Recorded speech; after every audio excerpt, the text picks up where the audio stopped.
अस्सलाम वालेकुम व्यूवर्स, मैं हूं आपकी होस्ट महान सुल्तान और आप देख रहे हैं इल्मी सिटी। जैसा कि आप जानते हैं, इल्मी सिटी रोजाना की बुनियाद पर लेकर आता है आपके लिए लाइव सेशन, जिससे आपको एजुकेट किया जाता है और आपकी ज़िंदगी के डिफरेंट जो फील्ड्स हैं उनमें आपको एजुकेट भी करते हैं। आपकी पर्सनैलिटी की भी ग्रूमिंग होती है, आपके करियर से रिलेटेड भी आपको नॉलेज दिया जाता है, जो कि ना सिर्फ नॉलेज है बल्कि आप उसको अपनी लाइफ में इम्प्लीमेंट भी कर सकते हैं।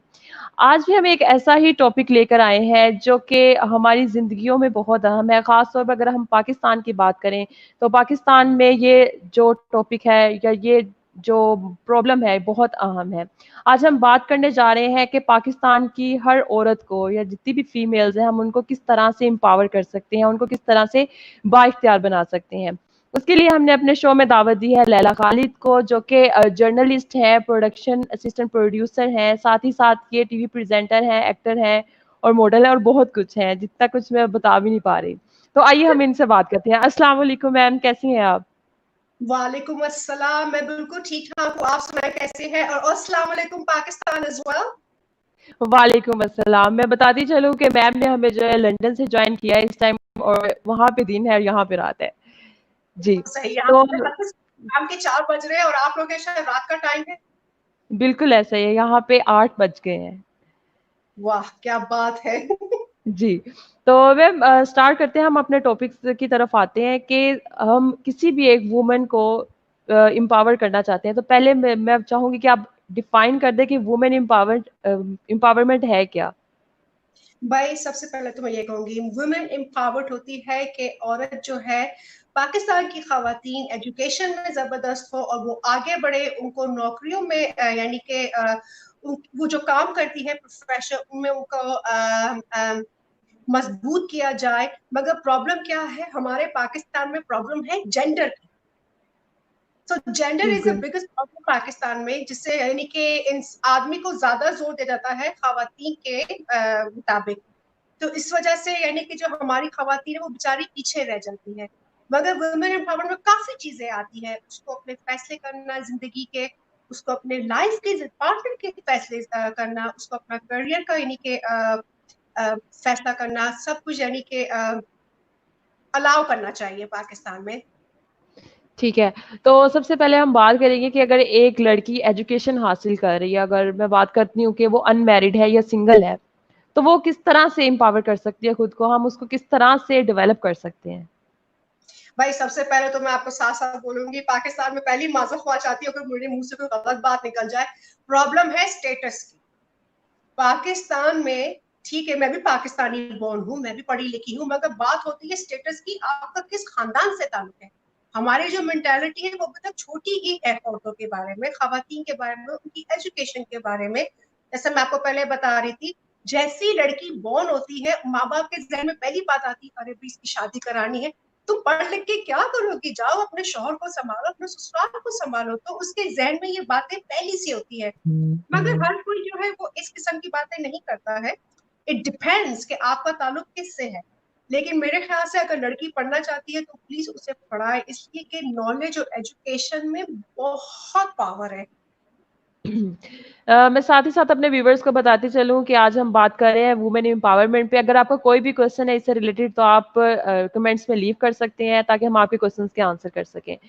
तो मैम, जिस तरह हमने अभी बात की सिंगल जो गर्ल्स हैं उनकी बात की, या जो आपने बात की कि स्टार्टिंग में डिपेंड करता है कि फैमिली किस तरह की है।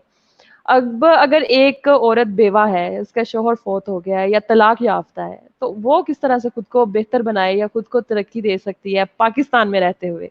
प्रॉब्लम तो है, एक पाकिस्तान में ये है, लेकिन हम उस प्रॉब्लम को सॉल्व किस तरह से कर सकते हैं? अच्छा भाई, प्रॉब्लम ये जो है काफी डिफिकल्ट है। यानी कि एक बेवा या एक सिंगल मदर को इंस्पायर करना, अगर वो बेचारी, मैंने अपनी आंखों से देखा है, अगर वो बेचारी सिंगल हो, तलाक याफ्ता हो, बेवा हो, और अगर वो अच्छे कपड़े पहनने, मेकअप लगा के बेचारी काम पे चली जाए तो उसपे 10,000 बातें बनाई जाती है, तो वो बेचारी कैसे आगे बढ़ेगी। तो बेहतर यही है कि हमें चाहिए कि हम छोटी छोटी वर्कशॉप्स करें, और उस वर्कशॉप्स में हम सारी खवातीन को जमा करें जिन जो कि बहुत यानी कॉन्फिडेंस नहीं है, जो कि आगे बढ़ने में कॉन्फिडेंस नहीं है, तो हम उन्हें यानी कि थोड़ी सी नॉलेज दे, थोड़ा उनको बताए कैसे करना चाहिए, पढ़ाई में कितनी बरकत है, पढ़ाई में कितनी नॉलेज है, उनको कंप्यूटर के बारे में बताए, टेक्नोलॉजी के बारे में बताए, उनको उनके राइट्स बताए, इस्लामी राइट्स बताए, ये सबसे बड़ी चीज होनी चाहिए। लेकिन अगेन, अगर जैसे मैं खुद ही एक सिंगल मदर हूँ, और मैंने काफी यानी कि देखा है अपनी जिंदगी में, और काफी लेबल्स भी मुझे मिले हैं कि मैं सिंगल मदर हूँ और अकेली हूँ, लेकिन अल्हम्दुलिल्लाह का बहुत बहुत शुक्र है, आज मैं जिस मकाम पर हूँ वो सिर्फ मेरी एजुकेशन और हार्ड वर्क से है। तो मैम बताइएगा कि इसके लिए सिर्फ हम लड़कियों को ही एजुकेट करेंगे तभी ये प्रॉब्लम सॉल्व होगा? मेरे ख्याल में हमें किसी जो हमारी सोसाइटी है, जो हमारे मर्द हैं, जो ये सारा सिस्टम चला रहे हैं, हमें उनको एजुकेट नहीं करना चाहिए? बिल्कुल सही। अगर I think the best way, अगर हमें चाहिए है कि हम आई थिंक माँ बाप सबसे बड़े होते हैं, माँ बाप की तरबियत की जाए, माँ बाप को बताए कि आपकी बेटी जो है उसको पढ़ना चाहिए, क्योंकि अगर औरत पढ़ेगी तो उसे समझ में आएगा कि उसकी जिंदगी में उसने क्या क्या फैसले करने, उसने जिंदगी कैसे चलानी है। ये मतलब थोड़ी कि आप शादी करें, घर में बैठ जाए, खाने पकाए और बच्चे पैदा करें, बस यही है। लेकिन मर्दों को भी करना चाहिए, लेकिन आपको पता हमारे मर्द कैसे हैं, और पाकिस्तान में प्रॉब्लम है, मर्द अपने आप को ऊंचा समझते, सुपीरियर, और औरत हमेशा 10 कदम पीछे ही होती है। अच्छा, तो इसके मामले में हमारे जो मर्द हैं मोस्टली उनका यही कहना होता है कि इस्लाम में ये कहा गया है। इस्लाम की तालीमात क्या कहती हैं? आपके ख्याल में इस्लाम किस तरह से औरत को जो है वो सेव करता है? भाई हमारे हुजूर सल्लल्लाहु अलैहि वसल्लम ने भी कहा था कि पढ़ाई बहुत इंपॉर्टेंट है, एजुकेशन इज मस्ट, बहुत जरूरी है। लेकिन अगेन मैं दोबारा माजरत करती हूँ अगर मेरे मुंह से कोई गलत बात निकल जाए, पाकिस्तान की प्रॉब्लम है कि हम लोग जो है वो रिलीजन को पहले रखते हैं, और कितनी बातें रिलीजन की गलत भी होती है, खासतौर पर जब औरत पर आती है। तुमने ये नहीं करना, तुमने वैसे नहीं करना, तुमने आज ये कर लिया है। जैसी आपको पता है पाकिस्तान में 35% बच्चियों की शादी 16 से 18 साल की उम्र में हो जाती है, और कितनी ऐसी औरतें होती है जिनको फोर्स किया जाता है कि वो बच्चे पे बच्चे, बच्चे पे बच्चे पैदा करें, और जितना भी उसने MBA किया वो कहाँ जाता है, किचन में बैठी हांडी बना रही होती है बेचारी, उसके पता नहीं कितने ख्वाब होते हैं कि वो भी आगे बढ़े। तभी जी। मैं तो भाई मैं बहुत हूँ कि मेरे लिए पाकिस्तान की खवातीन में, पाकिस्तान की लेडी औरत मेरे लिए एक बहन की तरह, क्योंकि मैं खुद एक पाकिस्तानी बॉर्न कराची की। ठीक है। तो अगर हम बात कर रहे हैं कि इस्लाम की, हमने अभी बात की कि इस्लाम में जो है मोस्टली जो है मेल जो है वो इसको कहते हैं कि हम डोमिनेंट हैं या हम ही सब कुछ कर सकते हैं, औरत को घर रहना चाहिए। वहाँ पे एक चीज़ आती है दूसरी शादी की। मर्द तो 4 शादियाँ करने के लिए रेडी हैं कि हमें इजाज़त है इस्लाम की तरफ से, लेकिन जैसे कोई बड़ी एज की खातून होती हैं, वो शादी करना चाहती हैं दूसरी, तो उसके लिए सोसाइटी की तरफ से बहुत ज़्यादा पाबंदियाँ हैं। इसका क्या सब हल है? अच्छा भाई, पाकिस्तानी मर्द बहुत लालची है कि वो दूसरी शादी करना चाहता है। हम पहली बीवी को आप उतना ही दें जितना आप दूसरी को देना चाहते हैं। अरे तुम पहले पहली को तो संभालो, फिर दूसरी को संभालना। इसको कहते हैं इस्लाम के जरिए लालचीपन, पाकिस्तानी मर्द की आदत। बड़ी उम्र की जो औरत की शादी है, अब मैं अपनी एग्जांपल आपको दूंगी। जब मैं सिंगल मदर हूँ और जब मैं शादी करना चाहती थी दूसरी, तो मुझे ये बोला गया था कि भाई तुम तो सिंगल मदर हो, तुम्हारे पास तो एक बच्चा है, तुम ऐसा करो बच्चा किसी भी है। बूढ़े की शादी करो। वो बूढ़ा तुम्हें एक्सेप्ट कर ले, वो जवान नहीं करेगा। मगर यूके की मेंटालिटी बिल्कुल डिफरेंट है पाकिस्तान से। तो जी वहां पर ये होता है कि अगर वो शादी भी कर ले, बेचारी को बोलते हो चलो भाई बुढ़ी ने शादी कर ली है, बड़ी जवानी आई हुई है, ये आया हुआ है, वो आया हुआ है। अगर पाकिस्तान में जैसे कि मेरे अपने खानदान में भी शादी हुई है, लड़की सिर्फ 2 साल बड़ी है लड़के से, उस पे भी इतनी बातें, इतनी बातें। अरे भाई तुम कौन से छोटे नुन्ने मुन्ने बच्चे हो, 35 साल का बुढ़ा आदमी और वो 18 साल की लड़की से शादी करना चाहता है। 18, वो तो बुढ़ा हो जाएगा थोड़े सालों में, वो 18 साल की बच्ची का बैठ के बुढ़े के साथ अपने हंसी मजाक करेगी, वो तो बाहर फिर रही है। तो औरत का भी हक है कि वो अपने फैसले खुद करे, और ये जो उम्र का जो तकाजा है ना, इसको हटा देना चाहिए पाकिस्तान से। नई जनरेशन हमारी बड़ी फैंटास्टिक है, बट नई जनरेशन जो है वो भी बेचारी फंस गई है इन ओल्ड जमाने की बातों से। बहुत मुश्किल है पाकिस्तान में औरत को यानी कि इंस्पायर करने के लिए। मगर मैं तैयार हूँ, अगर पाकिस्तान आ जाती हूँ वर्कशॉप करने के लिए, अगर आप मुझे पूरी सेफ्टी दे। मैम जब आपने बात की कि वहाँ के आप इन्वायरमेंट की बात कर रही हैं और यहाँ के इन्वायरमेंट की बात कर रही हैं, तो कौन सी ऐसी बेसिक चीजें हैं जहाँ से हम स्टार्ट ले सकते हैं कि हम अपनी सोसाइटी को चेंज की तरफ लेकर आए? भाई सबसे पहले तो ये है कि आपने, जैसे मैंने आपको पहले कहा है कि हमारी वर्कशॉप्स होनी चाहिए, और इन स्कूलों में और ऑल्सो कॉलेजेस में भी बताना चाहिए कि औरत जो है वो कितनी बरकत है। हम ही है जो इकोनॉमी चलाते हैं। हमारी दो दो जॉब्स होती है, हम बाहर भी काम करते हैं, घर के भी काम करते हैं, फिर भी हमें कोई यानी कि तगमा नहीं मिलता है सिवाय लेबर्स के और गाली गलौज के। मगर सारे ऐसे नहीं होते पाकिस्तान में। मगर मेरे ख्याल से पाकिस्तान में वर्कशॉप्स होनी चाहिए और लड़कियों को बताना चाहिए कि बेटे आपको पढ़ना चाहिए, एजुकेशन करनी चाहिए, ये बहुत इंपॉर्टेंट होती है। इससे आपकी जिंदगी में सलीका आता है। और और उनको टेक्नोलॉजी और बताए, मोबाइल यूज करने दे बेचारियों को, कंप्यूटर दिखाए कि ये देखो ये क्या होता है। उनको डॉक्यूमेंट्रीज दिखाए, दुनिया भर की डॉक्यूमेंट्री दिखाए, कंप्यूटर पे डिफरेंट किस्म की चीजें दिखाए, तो वो लोग खुश होती हैं। क्योंकि मैं पाकिस्तान में चैरिटी का काम करती थी, तो मुझे इतना दुख होता है कि एक औरत बेचारी को कर्जा अदा करना है किसी बड़े आदमी का, तो वो बेचारी जो है वो मुफ्त में उसके बाद गाय बकरियां संभाल रही है। ये क्या चक्कर है? तो मेरे ख्याल से पाकिस्तान में जो है वो प्रॉब्लम होती है, एक तो आपका स्टेटस, और ऊपर से सबसे बड़ी प्रॉब्लम है एज।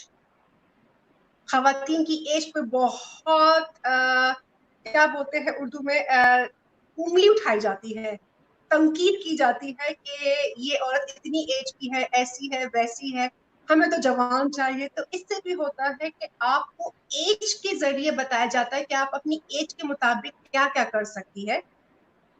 पढ़ाई की, तालीम की कोई एज नहीं होती है। आप तालीम किसी भी एज में भी कर सकते हैं और अपनी जिंदगी को किसी भी एज में संवार सकते हैं।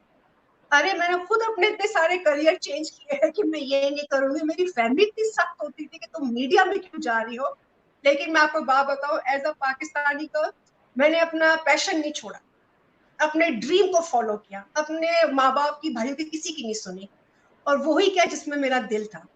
और बड़ी मुश्किल से, क्या वो सिर्फ मैं जानती हूँ, यहाँ सुन के यहाँ से निकाल दिया करती थी। तो जो है इससे आपको चाहिए कि वर्कशॉप्स जो है वो वेरी वेरी इंपॉर्टेंट पाकिस्तान, इनको जमा करे, इनसे बातें करे, विजिट करे, छोटे छोटे इलाकों में जाके विजिट करे, इन लड़कियों को बताए ये बहुत मासूम है, इन्हें कुछ नहीं पता। तो मैम जिस तरह अगर हम बात करें इनके प्रोफेशन के लिए या इकोनॉमिकली अपने आप को बेहतर बना सके, क्योंकि क्योंकि खुद कुछ खवातीन ऐसे होती हैं जिनके जो सिंगल पेरेंट हैं, जिस तरह से आपने बात की कि अकेली होती हैं, उनके बच्चे भी हैं साथ, उन्होंने भी उनको भी डेवलपमेंट देनी है, उनको भी ग्रोथ देनी है, तो वो किस तरह से स्टार्ट ले सकती हैं? सिंगल पेरेंट, अच्छा सिंगल पेरेंट का तो फिर आपको पता है कितनी प्रॉब्लम्स होती है। मुझे नहीं पता पाकिस्तान में, जहां तक मेरा जरिया है, जहां जो मैंने देखा है, पाकिस्तान में एक सिंगल औरत की जो है वैल्यू जो होती है वो इतनी नहीं होती है जितनी यूके में होती है। क्योंकि एक सिंगल पेरेंट जो है वो बच्चे की जबरदस्त तरबियत कर सकता है अपने एक्सपीरियंस के जरिए, जहाँ के दो माँ बाप जो है अपने बच्चों की तरबियत कर सकते हैं। मगर ये मशहूर बात है कि सिंगल पेरेंट अपने बच्चे की बेहतरीन तरबियत कर सकता है, ताकि वो अपने माँ बाप के झगड़े और शोर वगैरह ना देखे घर के अंदर। तो ये वेरी इंपॉर्टेंट होता है। तो मेरे ख्याल से आप ये कर सकते हैं कि एज अ सिंगल मदर जिस वर्क अपने बच्चों को बताए, किसी की बात ना सुने, एक और मजबूत होना चाहिए। लेकिन अगेन ये डिपेंड करता है कि इस मजबूती के पीछे आपका किसका हाथ है। सारा जो होता है फैमिली का भी होता है। सो सबसे पहले मेरे ख्याल से हमें फैमिलीज को भी बताना चाहिए खवातीन का क्या रोल है इस्लाम में, खवातीन का क्या रोल होना चाहिए पाकिस्तान में। बिल्कुल, इसी तरह अगर हम बात करें छोटी बच्चियों की तरबियत की, कि उनको छोटे बचपन से ही, छोटे होते ही उन्हें ऐसी कौन-सी चीज़ें बताई जाएँ कि वो उन पे ग्रिप रखें अपनी, कि वो अपने ज़हन को मज़बूत बना सकें, कि वो अपना फैसला जो है वो खुद ले सकें? अच्छा भाई, छोटे बच्चे की तरफ में तो ये सबसे पहले तो हम जब पैदा होते हैं हमारे हाथ में तो भाई तुम गुड़िया पकड़ लो। गुड़िया को भाई बाल बनाना तो फीडर से करवा रहे हैं, तो हमारे जहन में शुरू से बैठा होता है कि हमने यही करना है। मगर जहां तक मेरा ख्याल है, छोटी बच्चियां होती है उनको किताबों की तरफ उनकी तवज्जो की जाए। और उनको आहिस्ता आहिस्ता बताए, उनको एक्टिविटीज कराए, स्पोर्ट्स की एक्टिविटीज कराए, डिफरेंट किस्म की किताबें दिखाए, इंग्लिश सिखाए, सबसे मेन लैंग्वेज दुनिया की इंग्लिश सिखाए, और उन्हें ऐसा उनके दिमाग में डाले कि वो कितनी मजबूत है, उन्होंने पढ़ाई करनी है और वो स्पोर्ट्स में भी हिस्सा ले सकती है, टेक्नोलॉजी में भी आगे बढ़ सकती है। कहते हैं इंसान वैसा ही होता है जैसे उसकी तरबियत शुरू से की जाती है। तो अगर बिल्कुल। हम बचपन से ही अपने मासूम बच्चियों को ये सिखाएंगे, मेक देम वेरी स्ट्रॉन्ग, तो वो आगे चलते तो पाकिस्तान की इकोनॉमी तो जबरदस्त हो जाएगी। ये थोड़ी कि हर रोज किलिंग हो रही है कि आपने ये कर दिया वो कर दिया, उस लड़के को देख रही थी, तुम्हारी ये एज से शादी नहीं करो, तुम तलाक याफ्ता हो, तुम ऐसी हो तुम वैसी हो, ये तुम्हारे सिंस है। और आपको पता है पाकिस्तान में कितनी मेंटल हेल्थ है बेचारी औरतों के अंदर, और उस मेंटल हेल्थ को हम कंपेयर करते हैं किसमें, सिन है ये इनके भाई सिन है तभी इनकी मेंटल हेल्थ है। अरे भाई तुम मेडिकल तो पढ़ो, साइंस तो पढ़ो, बाबा रिलीजन को ले आते हो, बेचारी औरत तो कई काम से, वो तो बेचारी बैठे बैठा उसका बुरा हाल हो जाता है। तो मैम इसी तरह एक और फैक्टर भी है, जिस तरह हम शादियों की बात करते हैं, तो अगर यहाँ पे नॉर्मली ये होता है कि 24 साल से ऊपर हो गई है लड़की की एज, तो शादी के लिए इतना मसला क्रिएट कर देते हैं कि क्या क्या बताया जाए, उस पे आपका क्या कहना है? मुझे बड़ी हंसी आई है, जब मैं पाकिस्तान में थी तो मैंने जिम ज्वाइन किया था। कोई है आप लोग का जिम क्लिफ्टन पे, मैं नाम भूल गई हूँ, शे, चलो नाम ले लिया मैंने। हाँ, अच्छा भाई शे, मेरे मैं जिम में जाती थी, वहां पर कुछ पाकिस्तानी औरतें आती थी, एक ही उनका सब्जेक्ट था, जैसी लड़की 35 साल की होती है वो ढल जाती है। और मैं यूके में रही हूँ अपनी पूरी जिंदगी, अब मैं सोचू क्या अल्लाह, ये 35 साल में लड़की ढल जाती है, यहाँ तो यूके में अंग्रेज द्वारा 50 साल में इतनी जबरदस्त होती है, ये क्या चक्कर चल रहा है, 50 की तो यहाँ पे शादी करती है 35 से 30 साल के लड़के से, तो ये क्या चक्कर चल रहा है यहाँ पर।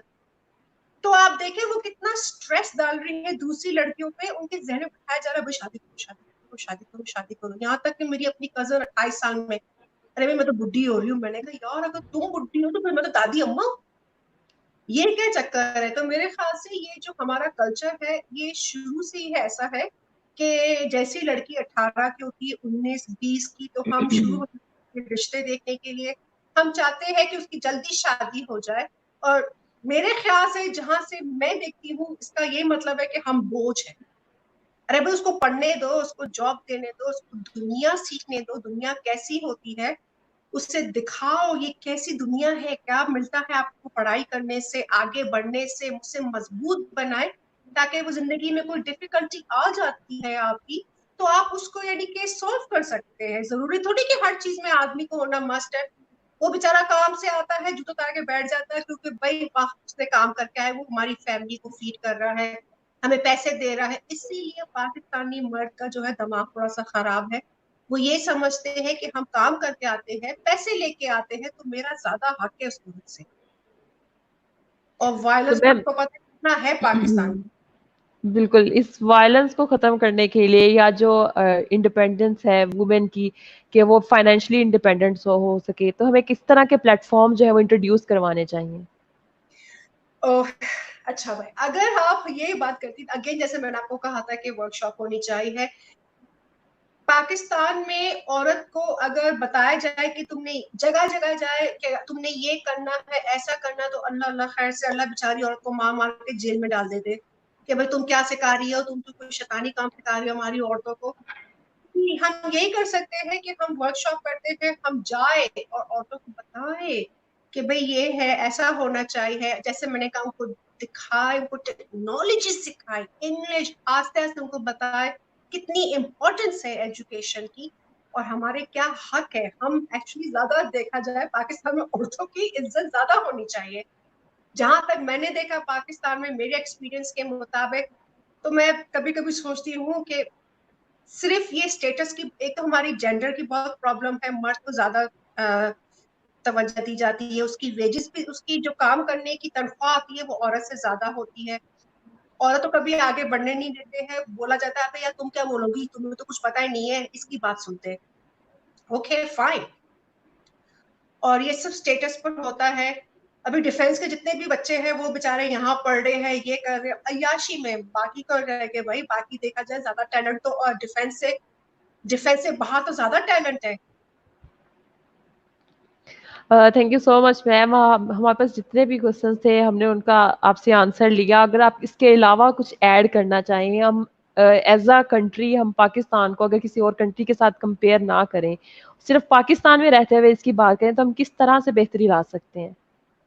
भाई Pakistan beautiful country. Pakistan is my Motherland, मैं जहां पैदा हुई हूँ। हमें यूनिटी चाहिए, पेशेंस और अंडरस्टैंडिंग और एजुकेशन, और औरत को इज्जत करनी चाहिए और उसको हक देना चाहिए कि वो आगे बढ़े, ना कि बेचारी 18 साल शादी करके बेचारी घर में बैठी, सारी डिग्री जो लेके बैठी थी वो कहाँ गई, चूल्हे में जा रही है।